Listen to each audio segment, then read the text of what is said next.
नमस्कार दोस्तों, स्वागत है आपका हमारे चैनल फ्यूचर क्लासेज पे। आज अपन बात करेंगे वर्ल्ड वॉर टू के बारे में कि आखिर कैसे वर्ल्ड वॉर टू हुआ, क्या वर्ल्ड वॉर वन से जुड़ा हुआ था, वर्ल्ड वॉर वन के क्या रीजंस रहे होंगे जिसकी वजह से वर्ल्ड वॉर टू का उदय हुआ, क्या क्या इतिहास रहा वर्ल्ड वॉर टू का और कैसे इसका उदय अपन जानेंगे इसके बारे में। वर्ल्ड वॉर टू को ग्लोबल वॉर या टोटल वॉर भी कहा जाता है। संपूर्ण विश्व, जहाँ पूरा विश्व जिसमें शामिल हुआ, मुख्य मुख्य सारे देश लड़े और उनकी कॉलोनीज लड़ी। कॉलोनीज का मतलब होता है कि जैसे यानी ब्रिटेन शासन करता था भारत पर, तो वो भारत ब्रिटेन की कॉलोनी था। ठीक है, लिब्या जैसे इटली की कॉलोनी था, टुनीसिया, अल्जीरिया ये सारे फ्रांस की कॉलोनी थे, इजिप्ट ब्रिटेन की कॉलोनी था। उसी प्रकार फिलीपींस यूएसए की कॉलोनी था। ऐसे ही सारे देशों की कॉलोनी थी। अगर वो जो देश लड़ रहे थे तो ऑटोमेटिकली उनकी कॉलोनीज उसमें शामिल हो गई थी। जी हाँ, अपन बात करेंगे वर्ल्ड वॉर टू के बारे में, तो शुरू करते हैं। वर्ल्ड वॉर टू सितंबर 1939 से अगस्त 1945 तक करीब 6 साल चला था। 6 साल तक चला। इसमें भयंकर नरसंहार हुआ था। पूरा ये दुनिया इसके अंदर झोंक दी गई थी। पूरी दुनिया जल रही थी। करोड़ों की तादाद में लोग मरे थे, करोड़ों की तादाद में सैनिक मरे थे। मिलियंस ऑफ सिविलियन की जान गई थी इसमें, और काफ़ी सोल्जर की जान गई थी। दुनिया पूरी अस्त व्यस्त हो चुकी थी। पूरी दुनिया की इकोनॉमी खराब हो चुकी थी। जापान परमाणु बम का शिकार हुआ, जिसकी स्थिति आज भी, हिरोशिमा और नागासाकी की स्थिति आज भी दयनीय रूप से अच्छी नहीं है। बिल्कुल, इसमें आज भी वो वहाँ पे बच्चों का जिनका भी जन्म होता है वो किसी न किसी बीमारी से ग्रसित होते हैं। उसी वर्ल्ड वॉर के दौरान परमाणु बम का कहर देखा गया, जिसके बाद आज तक उसका उपयोग नहीं किया गया, क्योंकि उसके बाद अमेरिका भी काफ़ी पछतावे में चला गया था, क्योंकि वास्तव में बहुत ज़्यादा भयंकर इसका परिणाम निकला। इसके रेडिएशन से आसपास का एरिया ख़राब हो गया, भूमि बंजर हो चुकी थी। चलो आगे इसके बारे में अपन डिस्कस करेंगे। इसे वैश्विक वॉर या वैश्विक युद्ध के नाम से भी जाना जाता है। इसमें काफ़ी कैजुअलिटीज हुई थी, काफ़ी इसमें नुकसान हुआ था। करीब 6 से 8 करोड़ मौतें हुई थी। इसमें करीब करीब 5 करोड़ लोग सिविल थे, और करीब करीब 2.5 करोड़ से 3 करोड़ तक लोग थे, सैनिक थे, जो कि कॉलोनीज से थे। फ्रांस, यूएसए में, ब्रिटेन, जर्मनी, जापान, इनकी संख्या सभी इसी में सम्मिलित है। मुख्यतः इसमें ये दो पावर्स के मध्य युद्ध था। एक्चुअली इसमें सारी दुनिया इन्वॉल्व थी, एक्सिस पावर के रूप में और एलाइड पावर के रूप में। वर्ल्ड वॉर वन भी जर्मनी ने आरंभ किया था, और वर्ल्ड वॉर टू भी जर्मनी की ही वजह से आरंभ हुआ था। इसके और भी कुछ रीजन्स थे, लेकिन जर्मनी ही इसके लिए जिम्मेदार रहता है, क्योंकि इसी की वजह से हिटलर का उदय हो चुका था। आप मेरा पिछला वीडियो देख सकते हैं, हिटलर की बायोग्राफी, उसको देख के इस पे आएंगे तो आपको काफ़ी अच्छे से समझ में आएगा वर्ल्ड वॉर टू, क्योंकि मैंने काफ़ी कंसेप्ट उसमें भी क्लियर किया। तो हिटलर की नाजी जो जर्मनी था, जर्मनी में नाजी सरकार थी, हिटलर की सरकार थी। इटली और जापान, ये तीनों एक्सिस पावर के अधीन थे, या एक्सिस पावर इन तीनों से मिलके बनी थी। और इधर आता है एलाइड पावर, जिसमें मुख्य 5 देश थे, यूके, फ्रांस, यूएसए, यूएसएसआर, जो कि आज का रसिया है। 1991 से पहले इसका नाम यूएसएसआर था, सोवियत संघ था। और पोलैंड भी एक मुख्य कंट्री था। पोलैंड पर जब जर्मनी और रसिया आक्रमण करते हैं, एक्चुअली इनके भी संधि हो रही थी पहले। ये रसिया एक्सिस पावर में तो नहीं था, लेकिन इन जर्मनी के साथ ही था। ये यूएसए काफ़ी बाद में, करीब 3-4 साल बाद में ये एलाइड पावर की ओर से एंटर होता है, क्योंकि जापान यूएसए के जो नेवी बेस है उस पर हमला कर देता है। ठीक है, इसकी वजह से यूएसए युद्ध में एंट्री मारता है, और उसके बाद से ही युद्ध काफ़ी ज़्यादा एक्सिस पावर के हाथों से निकल जाता है। हालांकि ये इनकी संख्या बिल्कुल कम थी, लेकिन ये ज़्यादा पावरफुल बन के उभरे थे। जापान की मिलिट्री काफ़ी ताकतवर थी, जिसकी वजह से जापान ने एशिया के अंदर दबदबा बना रखा था अपना। चाइना को बुरी तरह से हराया था। कॉन्फ्लिक्ट रसिया और इनके बीच भी होती है, लेकिन फिर अपनी बाउंड्री बचाने के लिए चक्कर में चले जाते हैं और ये काफ़ी इनके बाद इनका युद्ध हो नहीं पाता है। लेकिन जापान, इटली और जर्मनी ये मुख्य शक्तियाँ थी और काफ़ी पावरफुल कंट्री थे। इसकी वजह से जब तक यूएसए एंट्री नहीं करता है और जर्मनी जो हिटलर ना रशिया में जो युद्ध करता है उसमें गलती नहीं करता, तब तक काफ़ी इनका दबदबा बना रहता है। हिटलर जो कि लगभग सारा यूरोप जीत लेता है, उसने सारे ब्रिटेन को भी काफ़ी, फ्रांस तक को उसने 4 दिन के अंदर अपने अंदर मिला लिया था। तो आप समझ सकते हो कि जर्मनी कितनी पावरफुल कंट्री थी। और इससे आप समझो कि ये जीत जाते हैं अगर यूएसए अलाइड पावर की ओर से युद्ध नहीं लड़ता है। लेकिन वास्तव में अलाइड पावर के बजाय एक्सिस पावर काफ़ी ताकतवर होती है और ये कुछ कारण है वर्ल्ड वॉर 2 के। आप देख सकते हो साम्राज्यवाद की भावना जो जापान से उजागर हुई थी, जर्मनी और जापान में राष्ट्रवाद और तानाशाह का उदय होता है, अंतर्राष्ट्रीय सीमा का अव्यवस्थित निर्माण। इसका मतलब ये है कि जब वर्ल्ड वॉर 1 के बाद वापस से सीमाओं को बांटा गया था, नए देश बनाए गए थे, उसके पश्चात किसी भाषाओं के आधार पर देशों का निर्माण नहीं होता, समाज के आधार पर नहीं होता। इसकी वजह से आधा जर्मनी चेकोस्लोवाकिया में चला जाता है, कुछ रशिया में रह जाता है तथा पोलैंड का कुछ भाग किसी के पास रह जाता है। अफ्रीका के कॉलोनीज आपस में इस तरह बढ़ जाते हैं कि उनका चीज़ें। और चीन का जो मंचूरियन भाग है, एक्चुअली जो चीन का मैप, उसमें जो ये वाला हिस्सा है ना, इस पे जापान अटैक करता है, आक्रमण करता है और इस पर अपना अधिकार कर लेता है। लीग ऑफ नेशन जो कि इसलिए बनाया गया था कि भाई दूसरा ऐसा युद्ध वापस ना हो, लेकिन ये बिल्कुल फेल्यूलर साबित होता है।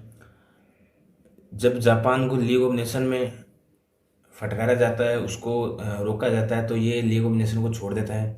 इसलिए लीग ऑफ नेशन काफ़ी प्रभावित हो नहीं पाता है। इटली इथोपिया पर आक्रमण कर उस पर अधिकार कर देता है और इसका समर्थन केवल जर्मनी करता है, ठीक है, जिसकी वजह से इटली जर्मनी की ओर ज़्यादा आकर्षित होता है। हालांकि ब्रिटेन और फ्रांस इटली पर सैंक्शंस इम्पोज करते हैं, लेकिन वो ज़्यादा इफेक्टिव होते नहीं हैं। और सबसे मुख्य कारण है वर्साइल्स की संधि, जो कि जर्मनी पर वर्ल्ड वॉर 1 के बाद में थोपी गई थी कि जर्मनी इतनी सेना नहीं रखेगा, राइनलैंड पर वापस अधिकार नहीं करेगा, राइनलैंड पर सेना नहीं भेजेगा, या अपनी नेवी और एयरफोर्स को एक सम्मिलित सीमा तक ही बढ़ाएगा, उसके आगे नहीं बढ़ाएगा। ये काफ़ी वर्साइल्स की संधि जो कि जर्मनी के लिए शर्मनाक थी, वो सबसे बड़ा कारण बन के उभरी, क्योंकि हिटलर चाहता था कि ये संधि ख़त्म हो, ट्रीटी ऑफ वर्साइल्स को ख़त्म कर दिया जाए, जो कि 1999 में होती है। ट्रीटी ऑफ वर्साइल्स जर्मनी पर थोपी जाती है फ्रांस, ब्रिटेन, इन विनर कंट्रीज़ द्वारा। लेकिन इसी को हिटलर तोड़ता है, वर्साइल्स की संधि से बाहर निकलता है। और काफ़ी मेन रीज़न काफ़ी यही होता है कि भाई वर्साइल्स की, क्योंकि युद्ध की शुरुआत पोलैंड से होती है। पोलैंड के बाद, पोलैंड पर जब जर्मनी आक्रमण करता है, तभी से युद्ध की शुरुआत हो जाती है। एक्चुअली में वर्साइल्स की संधि के तहत जर्मनी को पूर्णतः दबाया जाता है और हिटलर इस संधि को तोड़ता है और जो सारे काम वो करता है जो कि इस संधि के तहत नहीं करने होते हैं। और इसी के बाद से उदय होता है हिटलर का। एक्चुअली 1933 में जब हिटलर सत्ता में आता है ना, सत्ता में आने के बाद से ही वो सारे प्रदेशों पे आक्रमण करना, उनको छीनने का कार्य शुरू कर देता है। उसके बाद से कहीं ना कहीं नींव रख दी जाती है हिटलर के द्वारा सेकेंड वर्ल्ड वॉर की। आप देख सकते हैं हिटलर की बायोग्राफी मैंने कवर की है मेरे पिछली वीडियो में, आप जाके देखिए, आपको अच्छे से समझ आ जाएगा।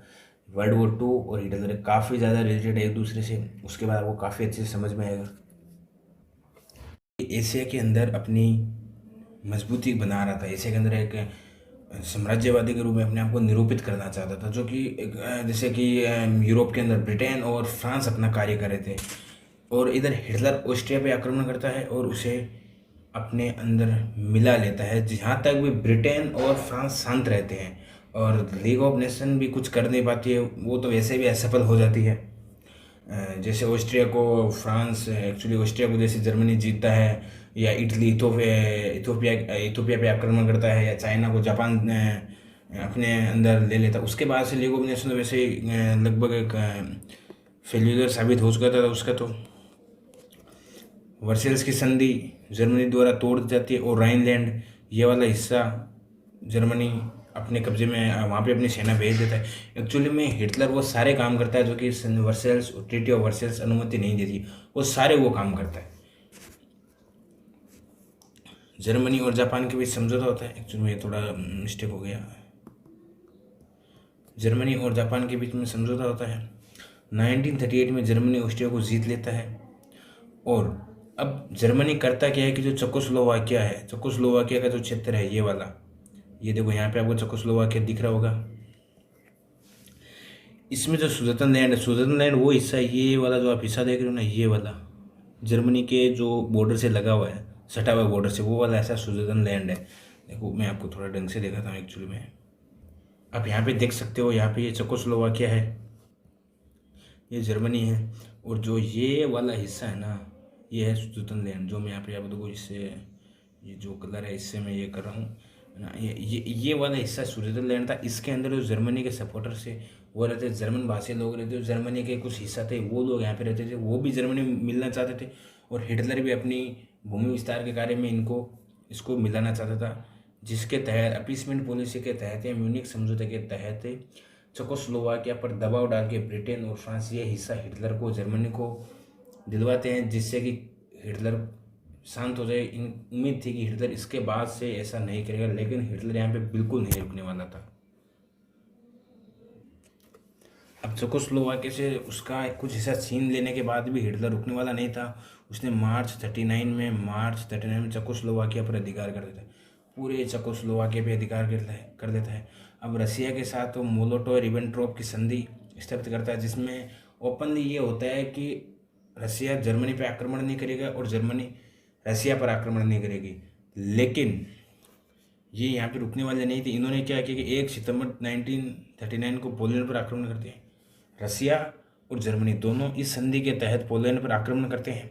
ये मोलोटोव रिबेनट्रोप संधि के तहत क्या करते हैं, ये होता है जर्मनी, ये है पोलैंड, और ये जो भाग है ना यहाँ से आगे रसिया, जो बड़ा वाला हिस्सा रसिया, आपको थोड़ा यहाँ पे दिखाई नहीं दे रहा होगा, ये वाला हिस्सा रसिया है, ठीक है। और ये यहाँ से इसको यूँ इधर से रसिया आक्रमण करता है, यूएसएसआर आक्रमण करता है, इधर से जर्मनी आक्रमण करता है। ये वाला हिस्सा जर्मनी रख लेता है और ये वाला हिस्सा रख लेता है पूरा रसिया, ठीक है।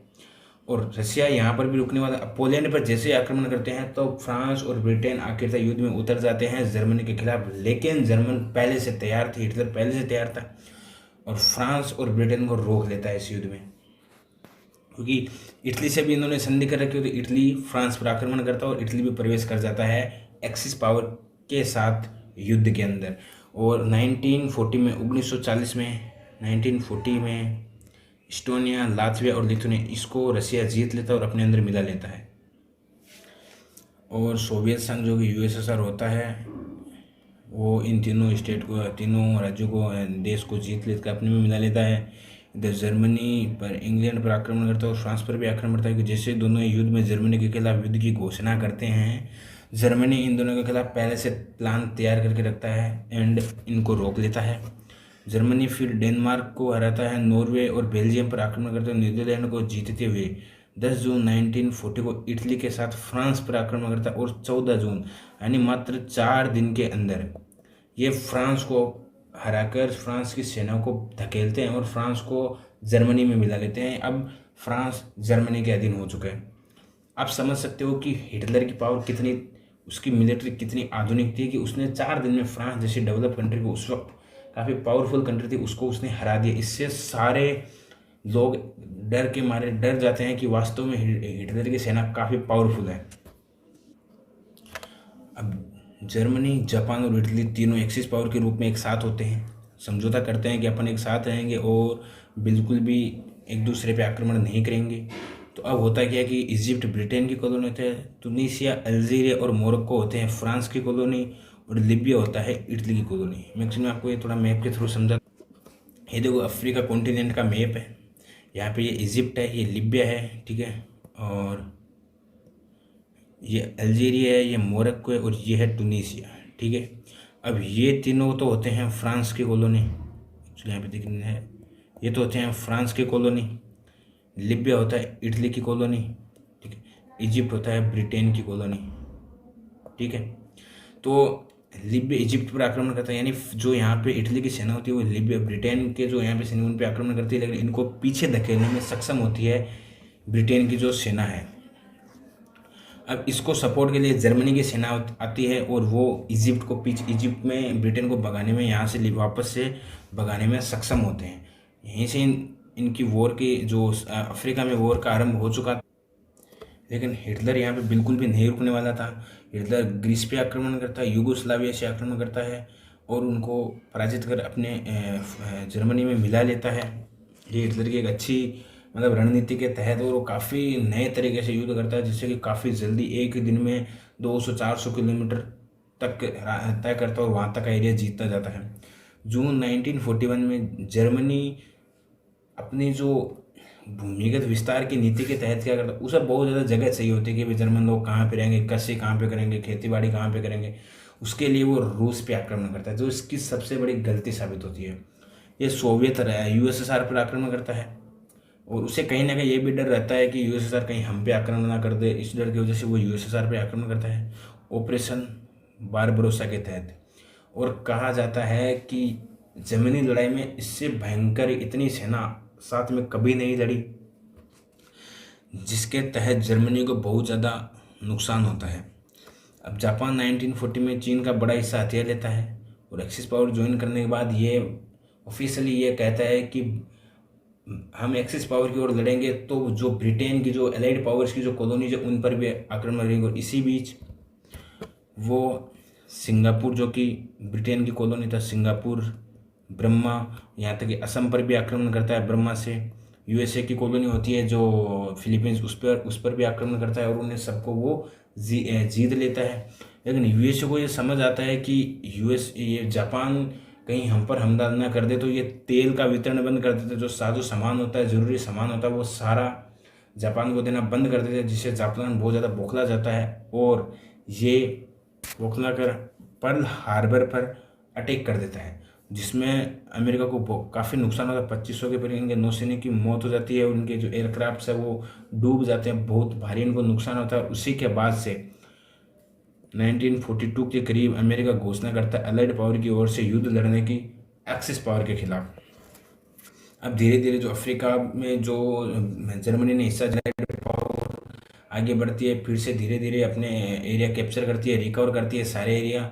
जर्मनी को वहाँ पे पीछे ढकेलने में काफ़ी समय लगता है, क्योंकि जर्मनी सेना काफ़ी पावरफुल होती है। और 6 जून 1994 को एलाइड पावर मिलकर जर्मनी को फ्रांस से हरा देते हैं। एक्चुअली क्या करते हैं कि फ्रांस, जो कि जर्मनी के कब्जे में था, सारे एलाइड पावर मिलकर जर्मनी से फ्रांस को छुड़वाते हैं, फ्रांस को मुक्त करवाते हैं। और 29 अप्रैल 1945 को जर्मनी आत्मसमर्पण कर देता है, क्योंकि जर्मनी देखो ब्रिटेन से भी ब्रिटेन है जो कि जर्मनी की वायुसेना लुफ्तवाफ जिसे कहते हैं, वो रॉयल एयरफोर्स होती है ब्रिटेन की, वो कमर तोड़ देती है हिटलर की। इधर रसिया से पूरी तरह से हिटलर को हार मिलती है। अब हिटलर स्टार्ट में सारे 2-3 साल तक पूरे युद्ध जीतता है, लेकिन बाद में इसकी धीरे धीरे हार होना आरंभ हो जाती है और 30 अप्रैल 1945 को हिटलर आत्महत्या कर लेता है। लेकिन अब जापान से अमेरिका सारे यूएसए सारे आइलैंड अपने जीत लेता है, लेकिन उसके बावजूद जापान की मिलिट्री काफ़ी ताकतवर होती है। अब अमेरिका का यह कहना था कि अगर जापान से अपन युद्ध लड़ेंगे, कि जापान को हराते हराते हमें कम से कम 2 से 3 साल लग जाएंगे और अपन कम से कम अपने 5 से 6 लाख सैनिकों को मौत के मुंह में ढकेलेंगे। इससे अच्छा है कि फिर अमेरिका डिसाइड करता है 30 अप्रैल 1945 जब हिटलर आत्महत्या कर लेता है, जर्मन आत्मसमर्पण कर देता है जर्मनी अगले ही दिन। लेकिन 6 अगस्त 1946 को हिरोशिमा पर लिटिल बॉय यूएसए द्वारा एक एटम बम गिराया जाता है और 9 अगस्त को नागासाकी पर परमाणु बम गिराया जाता है, जिसके बाद से जापान भी आत्मसमर्पण कर देता है। ठीक है, आत्मसमर्पण करता है। और जापान ये एक ऐसा मतलब आप समझो कि ये इतना भयानक यहाँ पे हादसा था या इतना पावरफुल बॉम्ब था कि आज तक 70 साल से 80 साल इस वक्त को होने हैं, अभी तक यहाँ पे अलग अलग बीमारियाँ उत्पन्न होती है। कोई भी व्यक्ति जो बीमारी से ग्रसित पैदा होता है इन 2 एरियो में, करीब करीब यहाँ पे 1 लाख लोग मरे थे और यहाँ पे 80,000 के आसपास लोग मरे थे, जो कि एक ह्यूज नंबर होता है, काफ़ी बड़ा नंबर होता है। यहाँ पे करीब करीब 1 लाख लोग मरे थे, जिसके बाद से सेकेंड वर्ल्ड वॉर ख़त्म होता है और यूएनओ की स्थापना होती है, जो कि अभी तक काफ़ी सक्सेस भी रहा है एंड काफ़ी सफल रहा है। अभी तक तीसरा वर्ल्ड वॉर नहीं होने दिया, हो सकता है आगे भी सफल रहे, उम्मीद यही की जाती है। और यहीं से सेकेंड वर्ल्ड वॉर का दी एंड होता है। और ये काफ़ी नरसंहार वाला युद्ध था जिसमें सारे दुनिया इन्वॉल्व की गई थी। लेकिन एक स्विट्ज़रलैंड इसके अंदर न्यूट्रल रहा था, उसने दोनों युद्ध में भाग नहीं लेता है। स्विट्ज़रलैंड जो कि जर्मनी और फ्रांस के बीच में करीब आसपास इटली से थोड़ा ऊपर यहीं पे आता है मैप में, और ये न्यूट्रल रहा था बिल्कुल इन दोनों युद्ध के अंदर, जो कि सही था। और रसिया और यूएसए महाशक्ति बन के उभरे। इससे पहले ब्रिटेन था जो कि काफ़ी कर्जे में जा चुका था और काफ़ी उसकी आर्थिक इकोनॉमी ख़राब हो चुकी थी, तो ब्रिटेन भी काफ़ी नीचे ढकेला जा चुका था। लेकिन यूएसए वो एक मोस्ट पावरफुल कंट्री बन के उभरा, यूएसएसआर पावरफुल कंट्री बन के उभरा, और इन्हीं का राज रहा था। फिर कोल्ड वॉर शुरू हो जाता है। And thanks for listening. Like करना, वीडियो को शेयर करना, हमारे चैनल को सब्सक्राइब जरूर करना। आपको आगे फिर से वर्ल्ड हिस्ट्री के लिए टॉपिक और आगे वीडियो बनाए जाएंगे। So thank you guys, bye.